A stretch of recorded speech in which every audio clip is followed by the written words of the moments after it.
Welcome everybody to this Ionic Rare Earths presentation today from the Managing Director, Mr. Tim Harrison. He'll be talking today about the Seren Technologies acquisition, what's been achieved over the difficult year that's just passed, and what shareholders can look out for in the year coming. I'll hand it over to you, Tim, and we'll have some questions at the end. Thanks, Peter. Look, it's great to be here to talk to you today virtually about the recent acquisition of Seren Technologies, the plans that the company has for 2022 as we march towards getting Makuutu up and running. Just our cautionary statement. So this slide, the time is now. It's a slide that we've put up previously, which outlines the plan for the company to develop our mine at Makuutu, looking at going downstream with developing our own refinery and expanding that with the ability to look at magnets, and the incorporation of Seren Technology now and the ability to recycle permanent magnets provides us with a great opportunity to be more vertically integrated in the developing rare earth supply chain. Our basket is unique. 43% magnet rare earth oxides, and one of the real differentiators for Ionic in our basket going forward, the 44% heavy rare earth content within our basket. So there's a lot of appeal for strategic investors and end users downstream, and we also have a substantial potential with scandium, given it's the third largest globally reported scandium resource, and we know that there is potential for the resource to get substantially larger at Makuutu. And given the basket and the requirement for a lot of these new technologies that are going to enable the world to become carbon neutral, we have a basket that is exposed to substantial upside potential with the emerging EV market and also the deployment of offshore wind turbines. So between now and the end of the decade, there's substantial growth forecast in both of those two thematics, and we're perfectly exposed to the upside. We also know that we have a basket that is very rare. The Ionic adsorption clays of southern China and Myanmar are the current source of 95% to 98% of the world's heavy rare earths as it stands today. So bringing Makuutu into production and being able to now look at placing our rare earths, our heavy rare earth dominant basket into Western markets opens up a lot of opportunity for the company.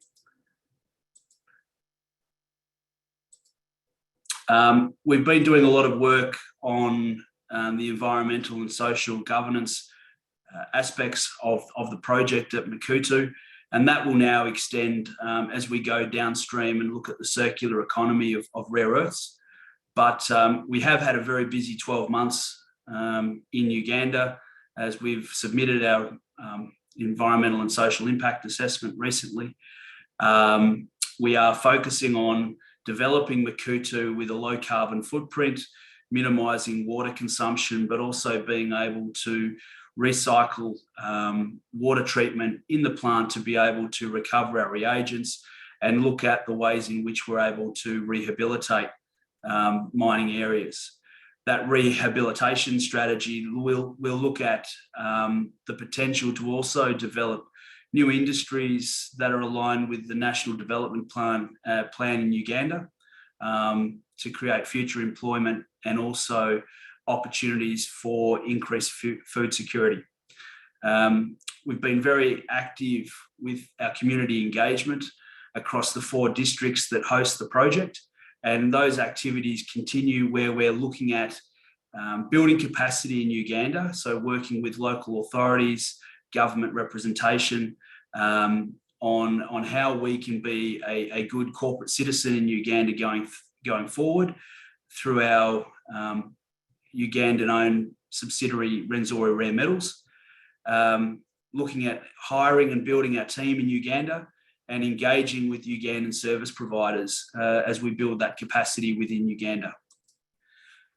So looking at the acquisition of Seren Technologies and what that means for the company, we're very excited by the deal that enables and provides Ionic Rare Earths with the capacity and the capability now to look at going downstream and developing our own rare earth separation and refining asset, but also the ability to bring in magnet recycling. So, it's a cutting edge technology. We're very excited by the opportunity to look at this technology in both mining concentrates and intermediate products like our own mixed rare earth carbonate from Makuutu, but also the rare earth magnets, the spent magnets and waste products and swarf from the current, suppliers globally, and the ability to then turn that into high purity rare earth oxides. So we do see it as being a very unique technology and provides us with first mover advantage on the ability to recycle magnets into the separated and high purity rare earth oxides. The acquisition also comes with a fantastic team. So, in acquiring Seren Technologies, we acquire IP on rare earth separation that's based upon ionic liquids, which is similar in a lot of ways to solvent extraction. So for the market to understand what is ionic liquids and what does it look like, what does the processing footprint look like, it is similar in many aspects to solvent extraction. They've got a fantastically competent and qualified technical team, which provides us with immediate capacity to push forward with our plans and complements the team that Ionic has already been building. So we see the inclusion of the Seren team as being very accretive to the strategy of the company going forward. Seren has facilities and engagements with the Queen's University Belfast and the Wilton Centre in Teesside. So spread across two sites in England, in Britain, I should say, and also have developed their own proprietary modelling software and techno-economic analysis capabilities. So we are bringing a team in that can help us immediately with our plans to move downstream. The addition of Seren Technologies and the rare earth value chain means that our ability to now go downstream and separate our mixed rare earth carbonate into the individual rare earth oxides that are going to be required for the world to become carbon neutral going forward is unlocked, or is unlocking the basket potential. So the ability to separate into the rare earth oxides and take that value and taking a mixed rare earth carbonate that's got a payability of around about 70% up to a payability of 100% unlocks a tremendous amount of value for the company. The ability now to also go downstream and to look at magnet recycling means that we can look at bridging the gap on our supplies and bringing to market rare earth oxide production from available waste magnets today, and looking at becoming more vertically integrated in the overall rare earth supply chain. So with the acquisition of Seren Technologies, we're now able to move a step further in our assessment of where or identifying the role that ionic rare earths can play long term, and potentially being able to look at participating further in the rare earth value chain, going beyond rare earth oxides and working with groups on potentially going to metals and magnets. So for us, it's very exciting. Looking at the role that I suppose the rare earths play in a global context, and the demand for the permanent magnets, the neodymium ion boron permanent magnets that are used in EVs and offshore wind, for example. It is a market that's completely dominated by China. It's a market that potentially has a value of around about $7.5 billion US. And if you're looking at the production of neodymium ion boron magnets in 2019, around about 5,000 tonnes of magnets were produced. Forecasts on the potential growth for that by the end of this decade are anywhere between 40,000 to 70,000 tonnes on a global scale, just to support the EV revolution. So there's tremendous upside in the magnet story long term. And when you look at the reliance upon the EV thematic, which has got an estimated market of somewhere between 700 billion to $1 trillion annually in EV sales. That's a lot of value that is based upon a very small market of potentially $2 to $3.5 billion worth of magnets. So the role that magnets play is substantial. It's going to be a market that builds considerably over the rest of this decade. And in addition to the opportunity with EVs, you've also got the offshore wind turbines, which is forecast to have growth at approximately 25% compounded between now and the end of the decade. So there is going to be a greater need for new supplies of the rare earths that go into making these neodymium iron boron permanent magnets. When we look at the requirement, we've just laid out the opportunity for magnets long term. That magnet supply chain needs to be fed by rare earths. There's been a complete lack of investment in primary rare earth extraction over the previous decade. And going forward, unless that is rectified, there simply won't be enough of the magnet rare earth oxides required to be able to build out that magnet supply chain. That being said, the opportunity for us is now to try and bring on the production of magnet recycling, to bring in new supplies of secondary source rare earth oxides to be able to help fill the void. So we do see it as being an area that can be brought on relatively quickly. The capital requirements for such investments are reasonably modest compared to the developments of primary rare earth developments.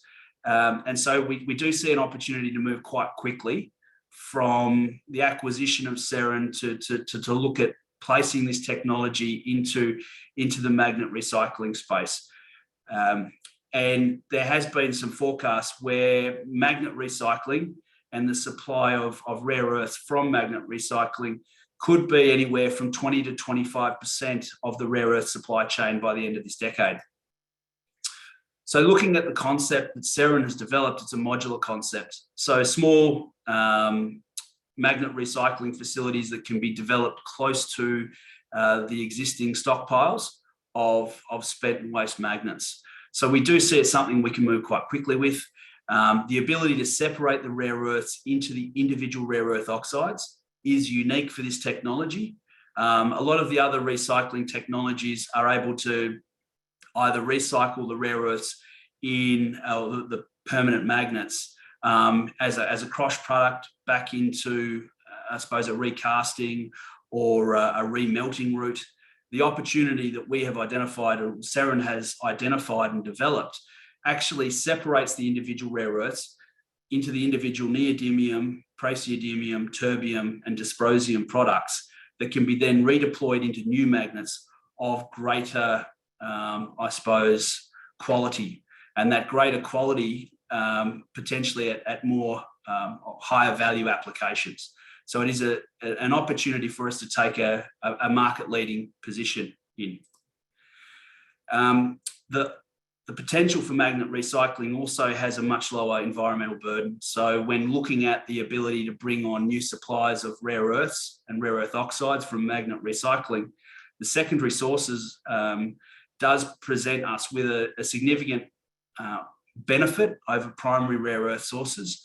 And it does come with many attributes that mean that it's much more favourable in I suppose, when looking at the context to deploy these in existing population centres.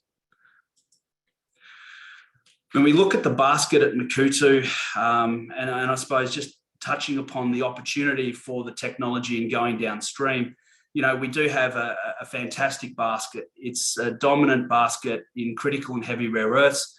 And looking at the spot prices, as of around about the 10th of December from Argus, you're looking at a basket value of around about $87 per kilo of rare earth oxides.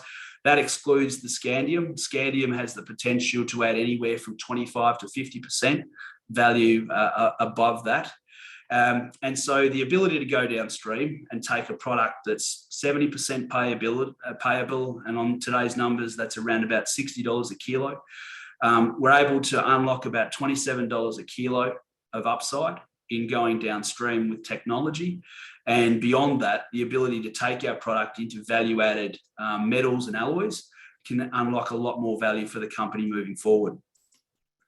We've touched on previously the locations around the world where heavy rare earth refining capacity exists.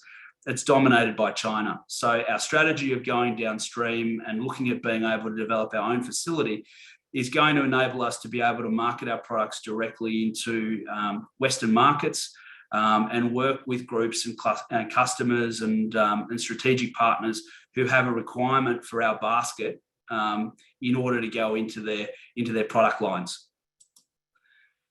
Just touching now upon Makuutu, where we've been and where we're going, and the look ahead for 2022. You know, we recently completed the phase 4 drill program. We've reported 2 tranches of assays. We've got 4 tranches of assays remaining to be reported. The drill program has been very successful, and so we're very excited by the potential for a significant increase in confidence and potentially the quantum of the resource at Makuutu in 2022. You know, we've also acquired new tenements. We've completed the phase 3 drill program, which has identified the continuation of the mineralisation to the east and the potential for significant addition to the northwest. So we believe there's substantial blue sky there at Makuutu, and potentially able to grow this resource into a multi-generational mine. Looking forward at the plans for the next 6 to 12 months with Makuutu, you know, we will have drill assays reported over the next 2 to 3 months. As I mentioned, we've still got 4 tranches of assays to come in. We've recently completed and submitted our draft environmental and social impact assessment to authorities in Uganda, and we'll be progressing discussions with them and hearings for the first half of 2022. The mineral resource estimate that I just previously touched upon, looking at pushing that out, probably going to be around the second quarter, given the delays that we've had with the assay labs. We've got phase 2 met variability test work and other heap leach column test work that's currently in progress, and that will be completed up until about the second quarter of next year. Expanding upon the potential to grow the resource, and just to find out how large the mineralisation system at Makuutu is. You know, the potential for us to go back and have a look at doing more drilling through next year, expanding upon the very successful drilling at the Makuutu, that EL 00147, that large eastern anomaly, and also potential to go and test the new tenement to the northwest, which, you know, depending on timing, will provide the company with a great insight into just how large this deposit will be. We are going to be working through finalising our approvals and making sure that we have all of our requirements to support a mining licence application by the third quarter of next year. And coupled with the feasibility study, which we're aiming to have completed before October of next year, submitting a mining licence and being able to put that into the Ugandan government and you know, accelerate and move with purpose towards bringing Makuutu into production in the first half of 2024. In addition to that, and the acquisition of Seren, we'll continue to look at the refinery scoping study and, you know, work with potential partners on the downstream value chain and how far we go with taking our unique basket at Makuutu and turning that into value-added products. Whether or not that's going to metals and alloys or beyond is really something that we'll have a look at in the fullness of time. But now the ability to incorporate magnet recycling into the refinery design and also explore opportunities for magnet recycling through 2022 should provide the company with a lot of, I suppose, positive news flow in what will be a very big year for the company moving forward. Just looking at our timeline, everything is focused around being able to support a mining license application for Makuutu before October of next year, or by October of next year. And with that, the ability to submit a mining license application, get the approvals in place to commence construction and ultimately get Makuutu into production in the first half of 2024. So we do see, a tremendous year ahead, a great value proposition with Ionic. It is a long life. We expect it will be a long life asset, low capital with a very high margin basket. We're planning on having the mine in operation in 2024, and it is a basket that's in demand. Exposure to 43% magnet rare earths and 44% heavy rare earths is very high relative to our peers. Now with the acquisition of Seren Technologies, we can move with a bit more purpose downstream, bring the team on board and helping us now define all of the inputs that we need to progress the scoping study for the refinery, and also understanding how far we can move down the value chain and vertically integrate into the rare earth supply chain for these new markets and supply chains that are going to be developed in Western markets. And also look at the ability potentially for the technology to be looked at on mining concentrates and other intermediates. And then finally I think, the acquisition of Seren provides us with the immediate capacity to explore magnet recycling and ways in which we can play a greater role in this new area, and likely to be up to 25% of the rare earth supply chain moving forward. So it's very exciting for the company to try and bring on that low cost or low capital cost, high purity rare earth supply, and specifically in the magnet rare earths, the praseodymium, the neodymium, the terbium and the dysprosium, which is going to be in increasing demand to support all of these new permanent magnets that are going to need to be built to be able to support the EV and offshore wind turbine thematic going forward. So we're very excited by the next 12 months. So thanks, Peter, and I'll open it up to a few questions now. Thanks, Tim. That's a pretty good summary of what's been a pretty hectic and accomplished year behind you in what's been one of the most difficult years in history, as COVID's taken hold and made things difficult to get boots on ground and get things done. We see lots of charts about metals demand and supply gaps and things. How many new rare earth mines have been commissioned in the last few years? Good question. Not many. I think you could probably count it on one hand, and I think there's maybe only one or two in reality. Nowhere near enough. Nowhere near enough to satisfy the demand that's coming. So, there needs to be a substantial amount of investment, and not just in the mines. There needs to be substantial investment in the downstream separation, refining, metal production and magnet production. So it's an industry that's going to require substantial investment. And we think we've got something here that can move very quickly, very nimbly, and with a low capital threshold to help fill that void. So I think the industry, is it fair to say the industry has been a little bit asleep at the wheel, or has been overcome generally with the rise of the electric vehicle sector and demand outlook, and focused too much on the coppers and lithiums and other battery type materials, and perhaps not looked at the critical parts of the electric motors that will be going into these new vehicles. Very much so. I think all of it needs attention. There's no doubt about it. The battery metals and the metals that are be required for electrification going forward, everything needs to be developed. I think rare earths has been overlooked.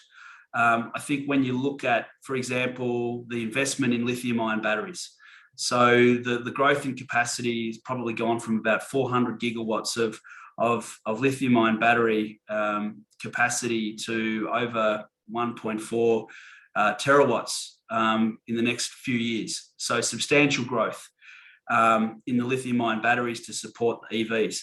But nowhere has there been anywhere near the investment matching the required capacity in motors.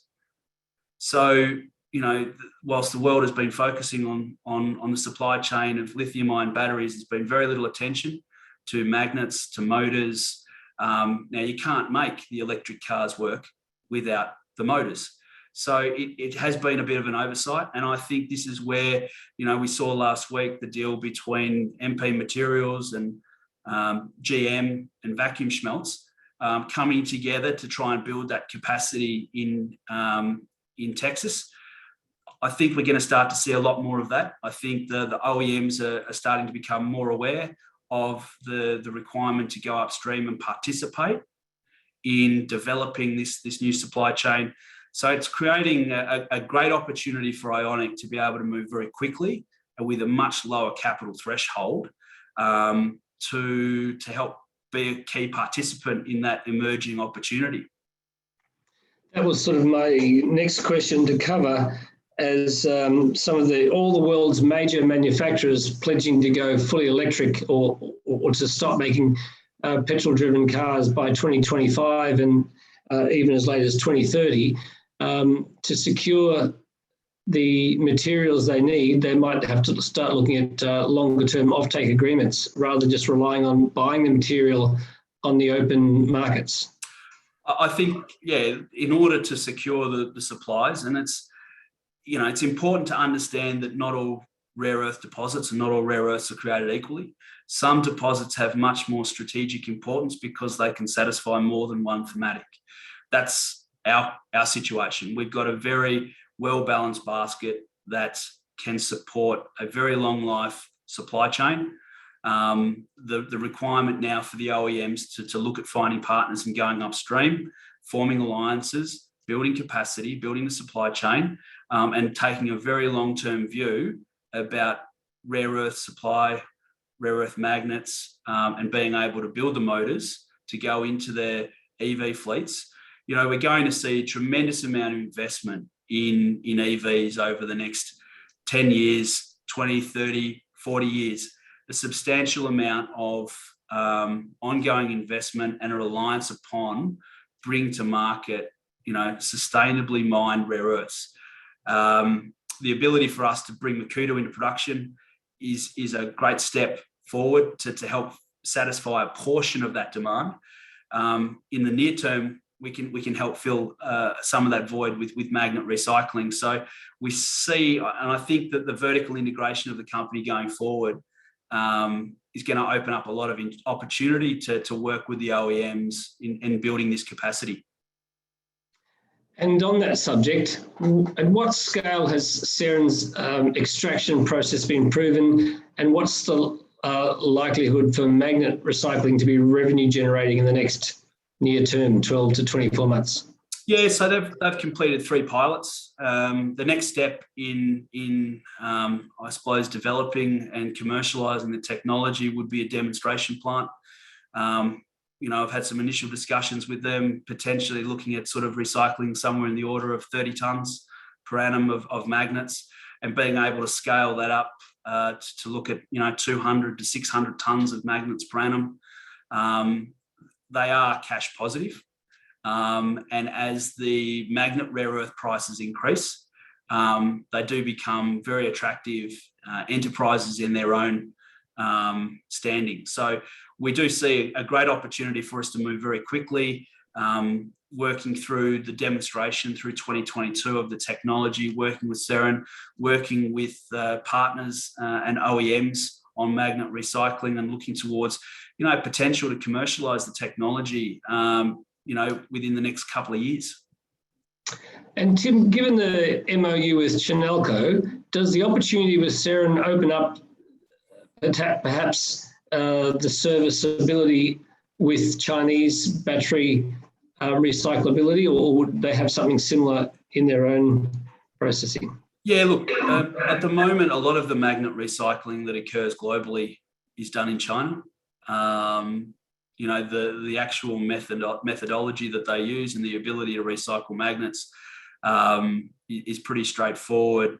They're nowhere near the ability or the complexity that we've identified here with Seren to be able to separate the individual rare earth elements from the magnets. So it is cutting edge technology.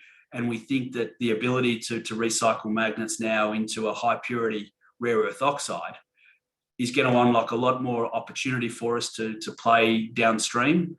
And I think also the opportunity for significant incentives and subsidies and tax credits on developing permanent magnets sourced and produced in Europe and the US, for example, unlocks an opportunity for us to move very quickly with this technology in those jurisdictions. So, we do see this as being a really a tectonic shift for the company moving forward.